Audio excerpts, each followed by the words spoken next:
오늘은 장애인 차별철폐 운동을 하다 사망한 고 최홍란 씨의 13주기입니다.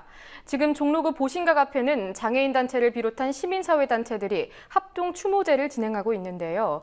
고인의 뜻을 기리기 위해서 모인 이들은 장애인의 날이 장애인을 동정과 보호의 대상으로 전락시켜 왔다면서 장애인 차별철폐의 날로 바꿔야 한다고 주장합니다. 현장 나가 있는 성지훈 PD 연결하겠습니다. 성지훈 PD.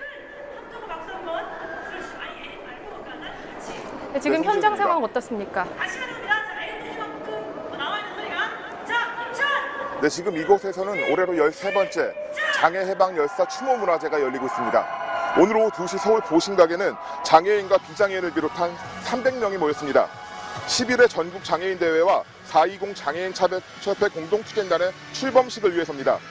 420 공동투쟁단은 정부가 정한 4월 20일 장애인의 날이 장애인들이 겪는 수많은 차별과 억압을 오히려 은폐시키는 도구로 작용한다고 지적합니다. 때문에 장애인의 날을 거부하고 이날을 장애인들에 대한 차별을 철폐하고 장애 인권을 회복하기 위한 장애인 차별 철폐의 날로 지정해야 한다고 주장합니다. 오늘 장애인 대회에 참석한 사람들은 장애인 대회를 마치고 서울 도심을 가로질러 명동의 SK 브로드밴드와 LG U+ 비정규직 노동자들의 고공농성 현장까지 행진했습니다. 이어서 7시부터 장애인에 대한 차별 정책으로 숨진 장애인들을 추모하는 장애해방열사 합동추모제를 열었습니다. 네, 장애인의 날은 4월 20일이죠. 아직 기간이 좀 남았는데 왜 오늘 모인 겁니까?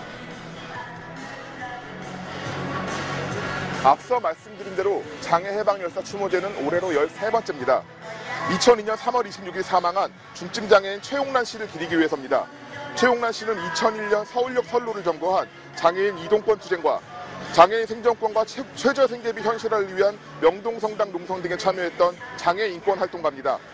그 자신도 중증장애인을 가진 여성이었고 노점상과 기초생활수급비로 생계를 이어갔던 빈민이기도 합니다. 2001년 최저생계비 현실화를 위한 투쟁을 하던 최홍란 씨가 받은 생계비는 28만 원이었습니다. 수급권 재신청을 위해 소득 및 재산 신고를 하라는 동사무소에 편지를 받던 날 최홍란 씨는 과산화수소 한 통과 수면제 20알을 먹고 자살을 시도했고 결국 2002년 오늘 사망했습니다. 향년 36세였습니다. 오늘 합동추모제에서는 최홍란 씨 외에도 노점상을 하다 과도한 단속과 정부 당국의 인권 침해에 반발해 불신 자살한 최정환 씨, 장애 등급제의 제도적 허술함 때문에 사망한 송국현 씨 등 많은 장애인들에 대한 추모가 이루어졌습니다. 네, 여러 장애인 열사들을 잘 기억해야 할 것 같습니다. 420 공동투쟁단이 시급하게 차별을 철폐해야 한다고 제시하는 것들로는 어떤 게 있나요? 420 공동투쟁단이 제시하는 시급한 정책 의제는 13가지입니다. 장애인 권리 보장법 제정, 장애 등급제 폐지, 부양의무제 폐지, 그리고 이른바 송국현법으로 부르는 장애 지원 권리 쟁취, 저상버스 100% 도입 등 장애인 이동권 보장, 노동권, 교육권, 정보 접근권 등 사회 곳곳에 장애인에 대한 차별이 존재하고 이를 철폐해야 한다는 것입니다.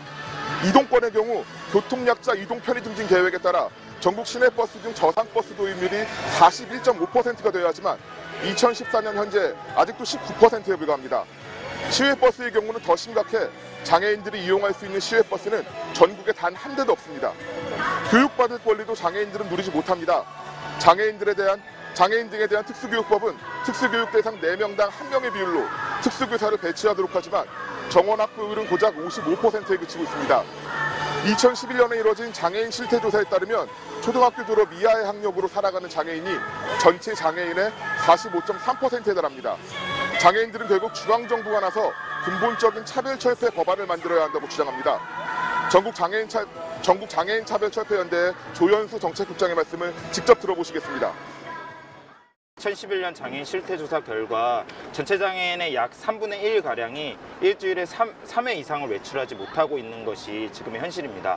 2001년도부터 시작된 장애인 이동권 투쟁으로 2005년에 교통약자 이동 편의증진법이 제정이 됐지만 10년이 넘도록 아직 장애인 이동의 현실은 획기적으로 개선되지 못했는데요. 여전히 장애인은 최저임금 적용에 있어서 제외되는 경우들이 굉장히 많이 있고 저임금 불안정한 일자리에서 되게 좀 힘들게 좀 노동을 하고 있는 것이 현실이고요.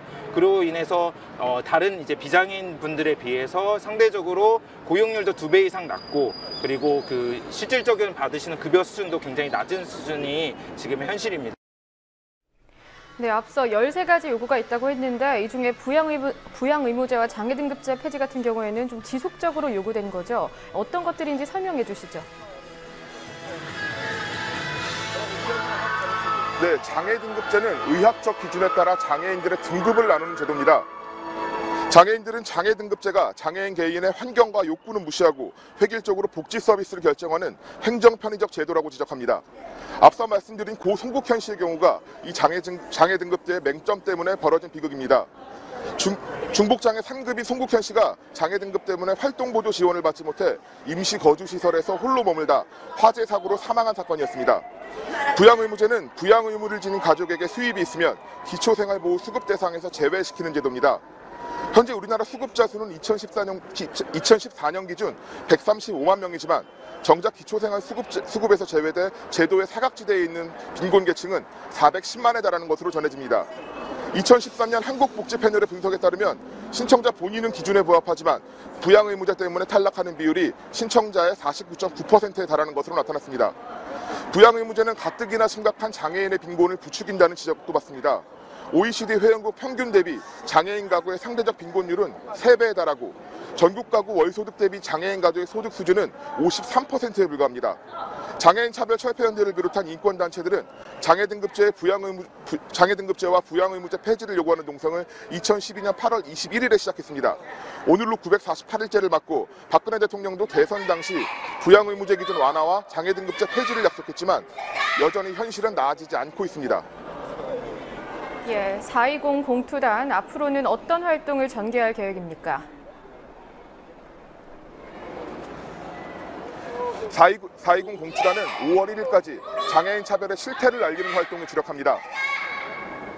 송국현 씨의 기일인 4월 17일에는 장애인권의 사각지대에서 피해를 받은 장애인들의 위령제를 진행하고 4월 19일과 4월 20일 장애인의 날 당일에는 장애인 차별철폐 대규모 집회를 엽니다. 장애인 단체는 장애인권 운동이 결국 빈곤, 노동, 안전 등 우리 사회 모든 문제들과 무관하지 않다고 주장하며 4월 16일 세월호 1주기 추모 집회와 4월 24일부터 진행되는 민주노총의 총파업에도 동참하겠다는 계획을 밝혔습니다. 예, 성지훈 기자 수고하셨습니다.